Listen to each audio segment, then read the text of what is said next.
नमस्कार दोस्तों, स्वागत है आपका एच स्टडी आईएएस परिवार में। दोस्तों, हम बात करने वाले हैं मालदीव के बारे में। हाल ही में मालदीव में चुनाव है और वहां के नवनिर्वाचित राष्ट्रपति मोहम्मद मुइज्जू ने भारतीय सैनिकों को मालदीव से बाहर करने की बात कही है। आइए जान लेते हैं कि पूरा मामला क्या है। दोस्तों, सितंबर 2023 में राष्ट्रपति चुनाव जीतने के बाद से ही मोहम्मद मुइज्जू भारतीय सेना को मालदीव से बाहर करने पर जोर देते नजर आ रहे हैं। मोहम्मद मुइज्जू ने एक इंटरव्यू में कहा था कि राष्ट्रपति का कार्यभार संभालने के बाद उनकी पहली प्राथमिकता ये होगी कि पहले दिन से ही भारतीय सैनिकों को बाहर किया जाए। भारतीय सैनिकों को मालदीव से बाहर करने के लिए मोहम्मद मुइज्जू ने इंडिया आउट अभियान चलाया था। ये अभियान चुनाव में हारे राष्ट्रपति इब्राहिम मोहम्मद सोलिह के खिलाफ भी था, जिनकी विदेश नीति को इंडिया फर्स्ट माना जाता था। अब जान लेते हैं कि मालदीव में कितने भारतीय सैनिक हैं। मालदीव नेशनल डिफेंस फोर्स यानी MNDF ने बताया कि मालदीव में 75 भारतीय सैनिक मौजूद हैं। ये सैनिक उन डोर्नियर एयरक्राफ्ट और 2 हेलीकॉप्टर्स को चलाते हैं जो भारत सरकार ने मालदीव को तोहफे में दिए थे। हेलीकॉप्टर सत्ता से बाहर हुए इब्राहिम मोहम्मद के चुनाव जीतने से पहले ही मालदीव में 2018 में इब्राहिम मोहम्मद ने अब्दुल्ला यामीन को हराया था। जिस विपक्षी गठबंधन से जीतकर मोहम्मद मुइज्जू राष्ट्रपति बने हैं, उसके मुखिया यामीन हैं। मालदीव के अनुरोध पर साल 2020 में डोर्नियर एयरक्राफ्ट भारत ने तोहफे में दिए थे। भारत की तरफ से दिए गए एयरक्राफ्ट और हेलीकॉप्टर का इस्तेमाल मेडिकल इमरजेंसी, सर्च, बचाव कार्य, ट्रेनिंग और निगरानी रखने के लिए किया जाता है। अब जान लेते हैं कि मोहम्मद मुइज्जू को भारतीय सैनिकों से इतनी दिक्कत क्यों हो रही है। मोहम्मद मुइज्जू और यामीन और उनके राजनीतिक कैंप के लिए भारत से रिश्ते एक संवेदनशील मसला है। यामीन के कार्यकाल के दौरान चीन के प्रति झुकाव किसी से छिपा नहीं है। यामीन के कार्यकाल के दौरान 2013 से 18 तक मालदीव और भारत के रिश्ते तनावपूर्ण रहे थे। इस कार्यकाल के बाद यामीन इस बात पर भी जोर देते रहे हैं कि भारत अपने हेलीकॉप्टर वापस ले जाए।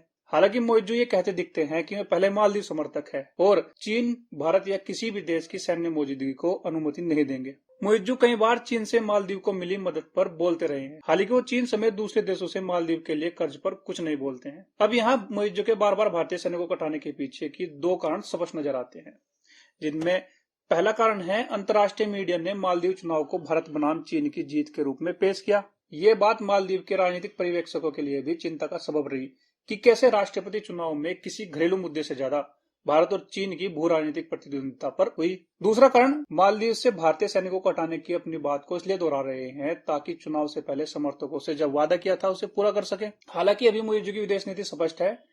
नवंबर में जब वे राष्ट्रपति पद की जिम्मेदारी संभालेंगे तब उनकी विदेश नीति का पता चलेगा। अब जान लेते हैं मुइज्जू पर दबाव के बारे में। मुइज्जू ने जो वादा किया है उसे पूरा करने का दबाव उन पर होगा। भारतीय सैनिकों के अलावा ऐसे कई मुद्दे हैं जो मुइज्जू का इंतजार कर रहे हैं। मालदीव बड़ी आर्थिक चुनौतियों का सामना कर रहा है। मालदीव को वर्ष 2024 और 25 में सालाना $570 मिलियन विदेशी कर्ज चुकाना है। भारत और चीन की मदद के बिना इस बड़े कर्ज को चुकाना मालदीव के लिए एक चुनौती भरा काम होगा। ये दोनों ही देश मालदीव के बड़े सहयोगी हैं। अब जान लेते हैं कि इसमें भारत का हित क्या है। बीते 4 सालों में भारत मालदीव का बड़ा सहयोगी बनकर उभरा है। भारत मुख्य तौर पर सुरक्षा, आर्थिक मोर्चे पर मालदीव की मदद करता रहा है। मालदीव की सामाजिक आर्थिक विकास से जुड़ी जरूरतों को पूरा करने के लिए भारत ने $1.4 बिलियन से मदद की है। हिंद महासागर के इस द्वीप देश मालदीव से भारत के अपने सुरक्षा संबंधी हित भी है। इस क्षेत्र में चीन के बढ़ते दखल को लेकर भारत की चिंताएं भी हैं। दूसरी ओर भारत मालदीव कोलंबो सिक्योरिटी कनक्लेव का सदस्य भी है। भारत श्रीलंका के साथ शुरू की गई इस त्रिपक्षीय पहल के साथ बाद में मॉरिशस भी जुड़ा। इस समूह का मकसद हिंद महासागर में समुद्री सहयोग को बढ़ावा देना है।